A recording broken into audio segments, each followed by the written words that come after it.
স্বরাষ্ট্রমন্ত্রী সালাউদ্দিন আহমেদ বলেছেন, সরকারের রাজনীতির মূল লক্ষ্য মানুষের কল্যাণ নিশ্চিত করা। জনগণের ভোটে নির্বাচিত সরকার হিসেবে জনগণের যে কোনো বিপদ আপদে পাশে থাকা সরকারের দায়িত্ব ও অঙ্গীকার।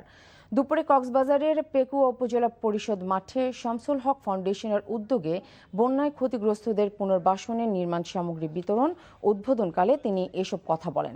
মন্ত্রী বলেন, শুধু ক্ষতিগ্রস্ত পরিবার নয়, বন্যায় ক্ষতিগ্রস্ত কৃষক, মৎস্য চাষী ও গবাদি পশুপালকদেরও সরকার সহায়তা দেবে।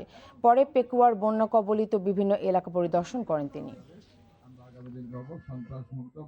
জনগণের দ্বারা নির্বাচিত সরকার, জনগণের জন্য সরকার।